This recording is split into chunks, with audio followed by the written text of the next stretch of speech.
अंतरवली सराठी इथे मनोज जरांगे पाटील यांच्या आमरण उपोषणाचा आज तिसरा दिवस आहे आणि इथे पंडालमध्ये जिथे ते आमरण उपोषणासाठी बसले आहेत तर वेगवेगळ्या महाराष्ट्राच्या ठिकाणातून लोक येत आहेत। तुम्ही बघू शकतात की ही जी गर्दी जमलेली आहे ते मनोज जरांगे पाटीलला भेटण्याची आहे। मनोज जरांगे पाटीलांनी काही उपचार घेण्यात नकार दिलेली आहेत आणि ते असं म्हणतात, त्यांचं असं म्हणणं आहे की कोणालाही जवळून नाही पण ते लोकांना भेटतायत। तर लोक आलेले त्यांची भावना काय आहे ते जाणून घेऊया।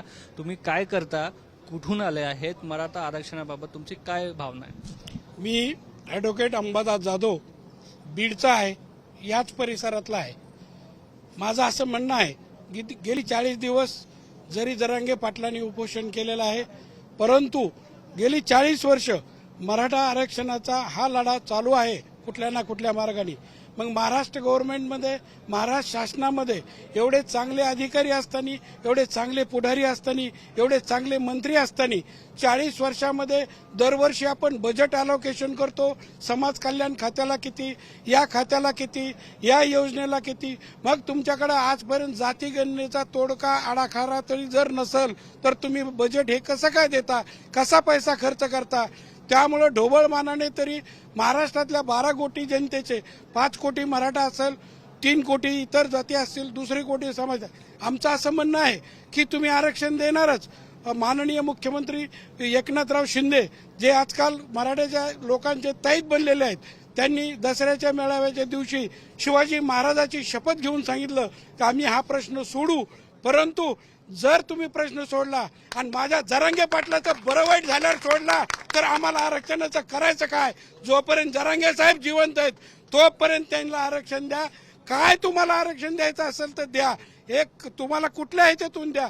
आमचा आरक्षणाचा दुसऱ्या जातीला विरोध नाही, आमचा आरक्षणाचा त्यांचा वाटून काढलेला आम्ही मागत नाहीत।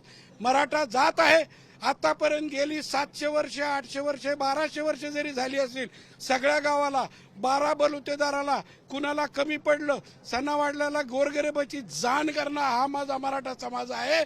आणि आता त्याच्यावर जर अशी वेळ आलेली असेल तर शासनाने, महाराष्ट्र शासनाने याच्यावर विचार करावा।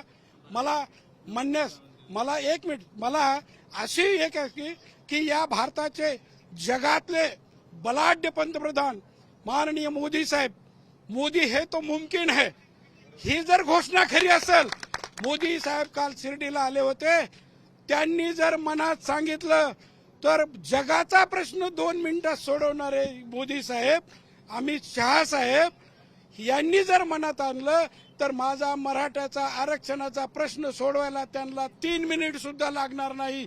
मी अशी विनंती करतो परमेश्वराला की मोदींना आणि त्यांना सद्बुद्धी देवो आणि जरांगे पाटलाच्या जीवाला जास्त यातना न देता, त्यांच्या उपोषणाला जास्त यातना देता आम्हाला आरक्षण लवकर मिळावं। तरुणांची काय भावना आहे तेही जाणून घेऊया।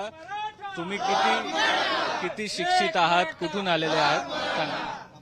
मी डॉक्टर योगेश जाधव, आता एमडी या ह्याच्यावर शिकण्यासाठी मी जळगाव येथे आहे, डॉक्टर उल्हास पटेल मेडिकल कॉलेजला आहे। माझंही तेच म्हणणं आहे की आता जरांगे पाटलांची जी अवस्था बघून खूप वाईट वाटतंय की सरकारने यावर लवकर निर्णय घ्यावा। आणि आतापर्यंत जर मराठ्यांना आरक्षण असलं असता, तुम्ही जे शिक्षण घेतलं त्यात तुम्हाला काही फायदा झाला असता, थोडा सोपा झाला असता असं काय वाटतं? हो, नक्कीच। म्हणजे जसं MBBS झालं, आता MD ला आहे, या दोन्हीही परिस्थितीत मी जे माझे स्कोअर आहे ओपन कॅटेगरीत असताना मला हे त्रास झालाय आणि त्याच मार्काचे विद्यार्थी मी पाहतोय की माझ्यापेक्षा जास्त सीट घेऊन ते आता कार्य करत आहेत, तर त्याचंही कुठेतरी वाईट वाटतं। कुठे ना कुठे लवकरच लवकर उपोषण सोडलं पाहिजे असं वाटतं तुम्हाला मनोज जरांगे पाटील? हो, तेच म्हणतोय। एक डॉक्टर या नात्याने मी आता त्यांची अवस्था पाहून मलाही वाईट वाटतंय, सगळ्याच मराठा समाजाला वाईट वाटतंय की जेणेकरून सरकारने लवकरात लवकर याचा विचार करावा आणि याच्यावर तोडगा काढावा। आता हे पण आपल्यासोबत आहेत, तुम्ही कुठून आलात? खांदे जळगाव आलो। किती किलोमीटर आहे इथून 300 किलोमीटर आहे अंतर। कसे आले तुम्ही? पायी आलो। पायी आले? पायी आलो। गुलाबराव पाटलाकडे मी कमीत कमी 20 वर्ष काम केले त्यांच्या। काय काम केलं? जिनिंगला काम केलं त्याच्याकडे।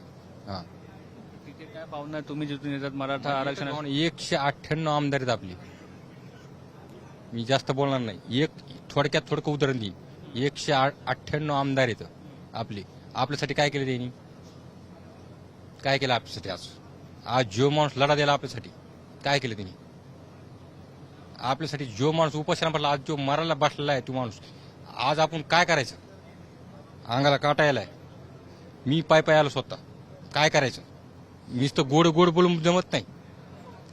थावर तार घ्यायचं, गोड बोलून बोलायचं. मी आपल्यासाठी काहीतरी पॉवरफुल माणूस आहे ना तो आज. पण ते म्हणजे तुमचे प्रश्न खूप आहेत मराठा समाजासमोर आणि जे गुणवंतन सदावर्ते आहेत ते म्हणतात की शेवटच्या श्वासापर्यंत ते आरक्षण मिळू देणार नाही मराठ्यांना. आम्ही आरक्षण घेतल्याशिवाय इथून जाणार नाहीत. मेलो तरी जाऊन इथून डागर मी पेट्रोल घेऊन जाईन. इथून मी आज चॅलेंज करतो, पेट्रोल घेऊन जाईन. इथून काय करीन? पेट्रोल घेऊन जाईन. मीडियाला सांगतो इथून मी पेट्रोलने आत्महत्या करून जाईन आंतरवलीमध्ये. काय त्यांनी म्हटलंय ना, असं ते नेते आहेत ना, त्यांनी काय म्हटलं? कुठलाही असं कदम घ्यायचं नाही, आत्महत्या किंवा काही. आम्हाला आरक्षण पाहिजे, भविष्यामध्ये आम्हाला आरक्षण पाहिजे. बरोबर आहे. शिकलेले माणसं जसे आहेत ते ऍडव्होकेट राहिले गुणरत्न सदावर्ते. एक समाजाने लढा उभा केला आहे, त्यावर ते अशी प्रतिक्रिया देत आहेत. तर तुमचं काय म्हणणं आहे? अहो साहेब, भारतरत्न डॉक्टर बाबासाहेब आंबेडकर संविधानाचे जनक आहेत. त्यांनी त्या संविधानामध्ये मराठा समाजालाही त्यावेळेस तरतूद करून ठेवलेली आहे. पण जसं जरांगे साहेब सांगतात की आमचे काही 2-4 आणि त्यांचे काही 2-4 आमच्या समाजाला वरती विरोध करतायत. आमचं गाव पातळीवरती 18 पगड जाती जमातीचे लोक आम्ही सोबत आहोत. आम्हाला कोणीही विरोध करत नाही. सर्व समाज म्हणतो आज मराठा समाजाला सलाईन घालायची गरज आहे. ते सलाईनवर आहेत, म्हणजे थोडक्यात त्यांची परिस्थिती नाजूक आहे, त्यांना आरक्षण दिलं पाहिजे. एक अपवाद म्हणून ते सदावर्ते जे आहेत त्यांची काहीतरी जरा थोडेसे चुकतायत. ते कुठेतरी विनाकारण आम्हाला कोणाचं तरी त्यांच्या पाठीमागं आहेत ते पाठबळ, त्याच्यामुळे ते विनाकारण विरोध करतायत.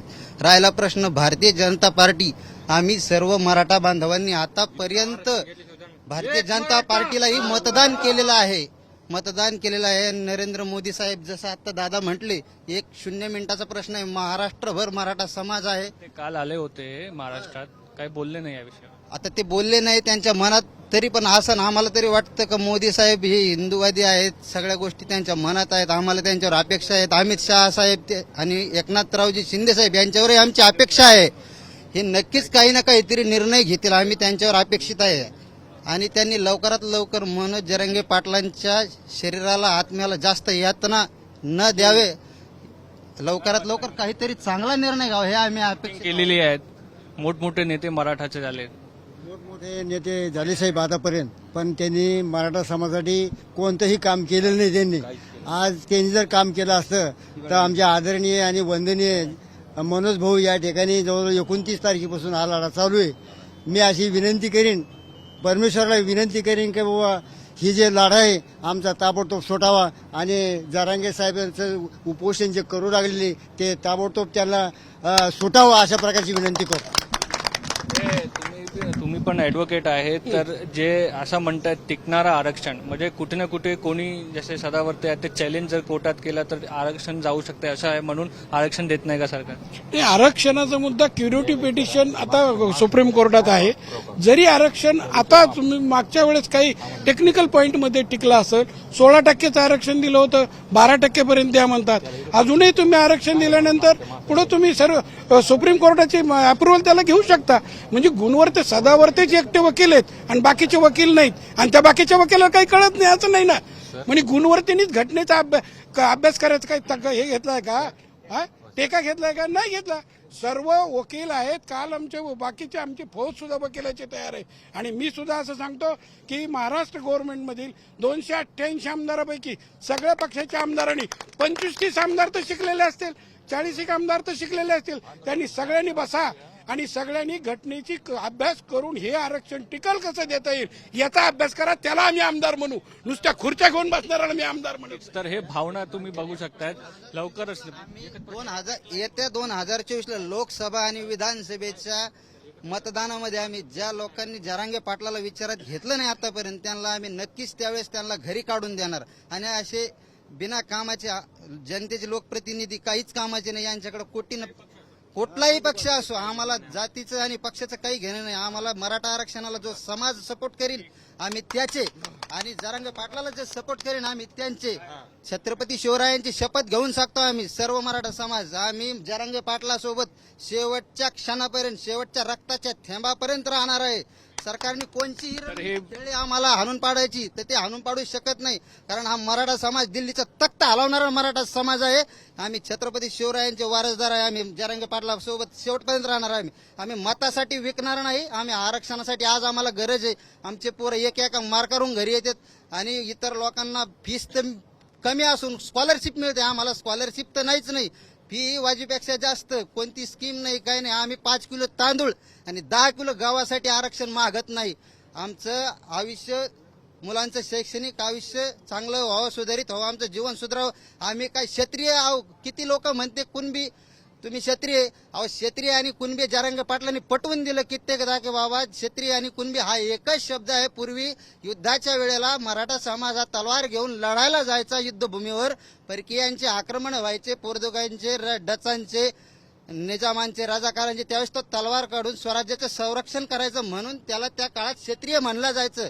आणि पुन्हा युद्ध संपलं की पुन्हा तो शेतात येऊन रुमण्यावर हात देऊन शेती कसायचा, बैल हाकायचा, नांगर हाकायचा म्हणून त्याला कुणबी म्हटलं जातं. क्षत्रिय आणि कुणबी ह्या दोन्ही शब्दाचा एकच अर्थ आहे. या स्टेजवर बसलेले जरांगे पाटलांनी 100 वेळेस पटवून सांगितलं तरी काही लोक विनाकारण त्यांना म्हणतात तुम्ही कुणबी का क्षत्रिय, कुणबी का क्षत्रिय, कशाला विनाकारण त्यांना त्रास देता. कुणबी आणि क्षत्रिय हे एकच आहे. हा जोडून विनंती आहे सरकारला आणि शिंदे साहेबाला आमच्या समाजाला तळतळायला लावू नका, विनाकारण त्रास देऊ नका. लवकरात लवकर आम्हाला भरघोस आणि टिकणार आरक्षण द्या आम्हाला. आम्ही बाकी काही मागत नाही. एकच म्हणतो मी, कुणबी आणि क्षत्रिय असा काही भेदभाव नाही. जो शिवाजी महाराजाला मानतो तो कुणबीच, जो शिवाजी महाराजाचा नतमस्तक होतो तो कुणबीच. आम्हाला जात माहित नाही, आम्हाला शिवाजी महाराज माहित नाही. आम्हाला काही जाती भेद करायचं नाही. त्यांच्याकडे सुद्धा 18 पगड जाती होत्या, 700 पठाण होते. हा, परंतु कुणबीला आता सरकारने मराठी इंग्रजीचा अर्थ डिक्शनरी बघू नये. शिवाजी महाराज कुणबी, मराठा कुणबी, सरसकट सर्टिफिकेट द्या कुणबी. तर हे भावना जे आहेत ते इथून कळलेली आहेत की कुठेही जे आपण म्हणू शकतो सरकारकडनं विलंब न करता मराठ्यांना आरक्षण द्यावं असा आग्रह मराठा समाजाने आताही धरलाय. कॅमेरा पर्सन साई प्रसाद पाटील सोबत मुस्तफा शेख, मुंबई तक.